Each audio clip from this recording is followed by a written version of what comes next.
Depuis environ 6 ou 7 ans, j'ai constaté que mes menstruations étaient très abondantes.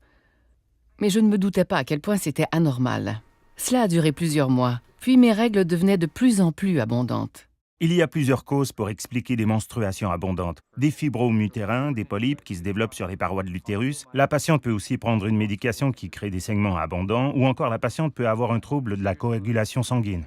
Je suis retournée voir mon médecin pour la 3e ou 4e fois et je lui ai dit « Il faut que vous m'aidiez parce que je n'arrive plus à fonctionner. Je suis toujours fatiguée, je perds beaucoup trop de sang, je gaspille un tas de serviettes sanitaires et ça me coûte très cher. » Plusieurs options s'offrent aux femmes souffrant de saignements abondants. Il y a des médicaments sans hormones, comme par exemple les anti-inflammatoires. Par contre, si les saignements deviennent irréguliers ou que la patiente a besoin d'une contraception, il y a les traitements hormonaux. Alors on m'a référée à un gynécologue et il a conclu que je souffrais de saignements menstruels abondants. On a alors regardé les options qui s'offraient à moi. J'ai eu une échographie, encore une échographie, puis elle m'a prescrit des comprimés pour contrôler les saignements. Mais rien ne marchait. Si on envisage les options chirurgicales, les choix sont bien plus grands qu'avant. Le médecin m'a finalement expliqué que 2 choix s'offraient à moi.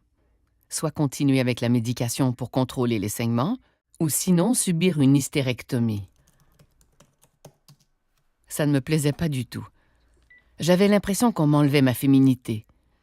J'ai contacté d'autres femmes grâce à Internet et j'ai constaté qu'il y avait une multitude d'autres options qui s'offraient à moi et qu'on ne m'en avait jamais parlé. Une des options pour les femmes souffrant de saignements menstruels abondants est l'ablation de l'endomètre. J'ai pu trouver un gynécologue dans ma région, à Ottawa, qui, contre toute attente, offrait des options qui étaient moins invasives.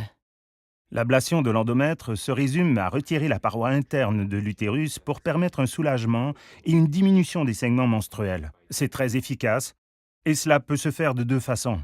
Soit en salle d'opération, avec une anesthésie, ou en ambulatoire, ce qu'on appelle aussi chirurgie d'un jour. Dans ce cas, la patiente est consciente, sous anesthésie locale au besoin, et cela se fait en quelques minutes avec les plus récentes technologies. Il m'a dit « Bien sûr que je peux vous aider à éviter l'hystérectomie.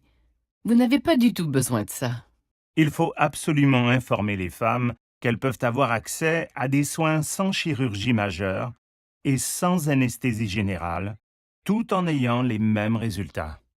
Plus j'en apprends sur le problème des saignements menstruels abondants, et plus je réalise que les femmes ne connaissent à peu près rien de cette condition.